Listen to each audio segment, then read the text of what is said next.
So I'm with Steve Worsley, who's the senior pastor at Mount Albert Baptist in central Auckland. So Steve, thanks for being willing to share this time to discuss the impact of COVID-19 on your church. And thanks too for letting me record this interview. Yeah, no problem, Bruce. Great. So my first question is, how would you describe your church family? Two things are really important to us at Mount Albert Baptist. One is being an all-age community, and one is being a multi-ethnic community. And in terms of who we are, those things are both true. So many nationalities and all the age groups, and we kind of work to nurture that. So we have strategies in place to really work with our young people and all the age groups as well as the different nationalities. Okay. So when we went into lockdown, and that was just over 4 weeks ago, what was the biggest challenge you faced? I think none of us had any warning that this was coming, and it was just personally, I felt ready for a holiday, and so the talk of 4-week lockdown and put your feet up. I don't think I know anyone for whom that was actually the case. Or maybe one or two, but certainly not in church life. I mean, you can't. Well, I felt I couldn't just. You can't just let go of church. You've sort of, there's a leadership responsibility. There's an overseeing of the people God's entrusted to you. You can't just. You've got to think, what do I do here? You've got to come up with something, a way to continue connecting and doing the work of the church. And I think, this has been a phenomenal time, a time of opportunity, but you've got to understand it, innovate. I realized my job description went completely out the window. And so I think I emailed the church in the elders in the first week of the lockdown and said, I really have no idea. What do you want me to do now? And yeah, because it's not on your job description, but the calling of being a pastor, of leading a church, it remains. And so along with all other church leaders, had to figure that out and come to the best answers that we could find. Mm-hmm. So as we've gone through this lockdown process, what are the most important things for you to focus on with your church? Well, I think the nature of our church that I described just a moment ago, being an all-age community and multi-ethnic community, that's one thing that you just don't see when you're in your bubble. So you stare at a TV screen and that's called church for the moment. Well, that's good. That's the best we can do, along with a few online tools to interact and all that. But you can't you don't feel like you're part of an all-age community anymore.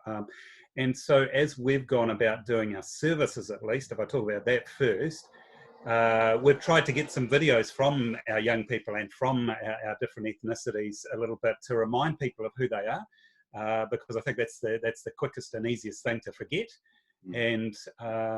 And to facilitate ways of relating. So we've just set up a new private Facebook group for our church, for example. So it's an invite-only thing, and people join that and can reconnect with each other. A number of our life groups have continued on, and of course we've all learned to use Zoom pretty quick.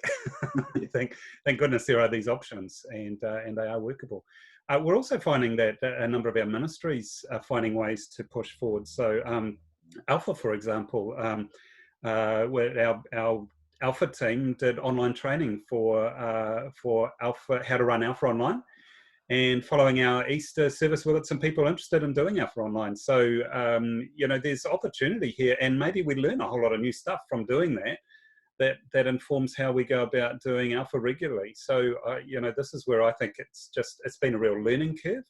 But I think you'd have to be an ostrich to come out of this time and just go back to what was before without taking anything from it. Very good. So it may be that New Zealand will not be able to return to the 2019 normal within 12-18 months. What impact do you think this will have on how you do church and how you understand the mission of the church? Now that's a really depressing question. Can I just ask, did you write that question, or is that, I just actually, interrupt? Tell us no, that was no, what. I wrote the question, but it's a downside, isn't it? Yeah, I think that now you get into the question of, in fact, I'm going to tackle this in a few weeks in a sermon, one of my online sermons. Is online church better? Mm-hmm. Well, there are some clever and interesting things about it, but there's a whole raft of things that you miss out on, or that are not easy or even impossible when online church is your only way of gathering. Mm-hmm. And so, I really hope that's not the case. I mean, the biggest thing that I guess is a challenge is newcomers. So in our church, we have newcomers pretty much every Sunday, and sometimes a group of them. And it's one of the things I prioritise as a pastor is meeting with them after church. We have a newcomers coffee time, and because I know, when in my younger days when I came to a church, if I felt wanted in a church, if the leaders of the church were, actually took time to get to know me, that would make a big difference. Now, how you do all of that online, I don't know. And so, and of course, when you're online, people can have a look at your church for a couple of minutes, then go to some other church and another church. You go to a dozen churches on a Sunday morning for 3 minutes each, if you wanted to. What is that doing? Is that building community, or is that actually, are we losing a sense of community through that?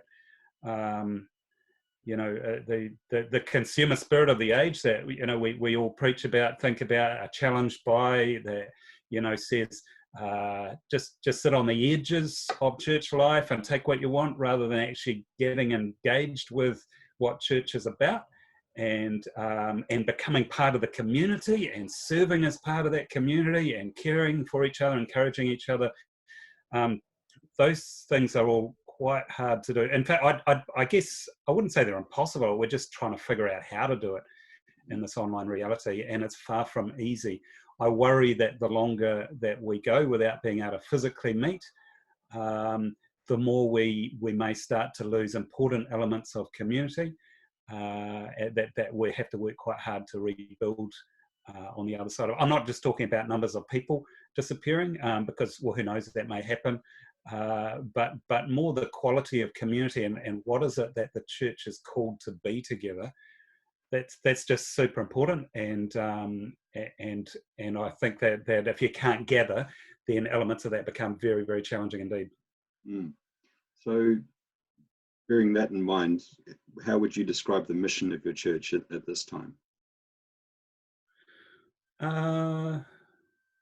Yeah, so the mission of the mission of the church generally is the same as it ever was. We're Yeah. called to be a different and set apart community. So we're called as a church to model the kind of community that heaven is. A community without hierarchies, without where everyone has a voice, where everyone's important, everyone's loved and cared for, encouraged, and not treated as lesser because they come from this country, or because they're that age, or because they're female, or whatever. We're sort of we're challenged. The church is called to be this special kind of community where all are treated equal, and all are important, and all have a voice. And so, and then that community itself, of course, is different to how a lot of other communities in society work. And therefore, when people come amongst the church community, if they're striving to do what the church is called to do, it's going to look really different, feel really different, and it's going to be appealing, because we don't find other places that have that lack of, or at least where people are treated like that, where all are treated equally and there are no hierarchies, etc. And then of course that community, that special community, has a mission in the world as well. And so through our various programs, through our individual forms of outreach, through our time and our job, all the different ways that then that community reaches out into the world, none of that actually changes. We've just got to do a lot of it via Zoom calls and all of that until we're able to meet again. I do think at the moment that I think standing together as a country is really important. I think that personally, I think our government have done a fantastic job in leading us through this, and I think the stats actually say that. But I think that all of us as Christians, also and as people of the country of Aotearoa have a choice to make. Are we going to get on board with what is being asked of us? Are we going to do that well? Are we going to stick to the lockdown rules in each situation and do that well? And I think there's a real integrity thing. If we're running a business, are we going to align with what the government is saying as well, or are we going to try and get one over the government and get as much money out of them as we can at a time like this? There's a whole lot of ethical questions that come into play, and so I think these sort of things we can still, through who we are as followers of Jesus, say, I'm going to be a person of integrity. I'm going to be Christ-like in how I do all these things, even if there's a personal cost to me. And so, yeah, I think the landscape has changed at the moment. And goodness, if it's 12 to 18 months like you're predicting there, Bruce, we're going to have to do a lot more thinking like this. For the moment, I feel like we're really just at the start of the journey trying to figure it out. So you've identified some significant challenges and also some opportunities. Would it be fair to say you have hope for the future? Yeah, I do more than that. I think in the present we're learning amazing things. And, one of those is when we're in isolation, a lot of us in isolation with our families, and suddenly you can't be out all hours of the day and night. And the only people you can relate with are your family members. And that your whole social life is with your family. Now, in my lifetime, well, not since I was a kid, has that been the reality? In this day and age, everyone's out doing different things. And if there are 5, 6 in your family, they all have a different agenda going different places all times of the week. Now, I think this is just an extraordinary opportunity. I think God's doing some stuff amongst families. And I think sort of capturing the moment really, and finding what is God doing here, what's he showing us, what new possibilities are opening up, what's he doing relationally amongst us, what's he telling us about our busy lifestyles, and our is this a time to be still and know that he is God? What's he telling us about the nature of church and how that should go forward? There are just so many really important questions through this. And I, for one, don't want to just sort of shut the door on that and go back to where we were. I want ministry and life to be different. And I think, there's a lot of purpose in what we're doing, and God has a big challenge and a message in it for us. That's fantastic.